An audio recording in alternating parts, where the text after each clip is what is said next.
কালকে দুপুরের খাবারে ছিল ধুন্দুল ভর্তা, ডাল ভর্তা, ঢেঁড়স ভাজি আর গরুর গোশত ছিল একদম ভাজা ভাজা করে রান্না করা। আর লাস্টে ছিল আগের দিনের লাল শাক চিংড়ি। আমার কাছে গরম ভাতের সাথে ধুন্দুল ভর্তার কম্বিনেশনটা বেস্ট লাগে। এক কথায় খেতে দারুণ হয়েছে। আর আমার হাজব্যান্ডের হাতে রান্না মাশাল্লাহ খেতে ইদানিং খুব ভালো হয়।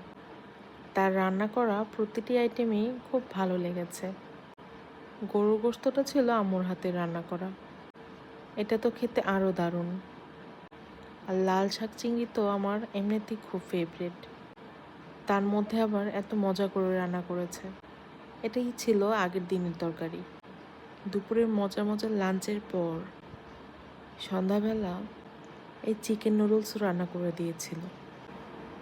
চিকেন পরিমাণে অনেক ছিল। আর তাছাড়া এমনিতেই চিকেন নুডলস তো আমার ফেভারিট।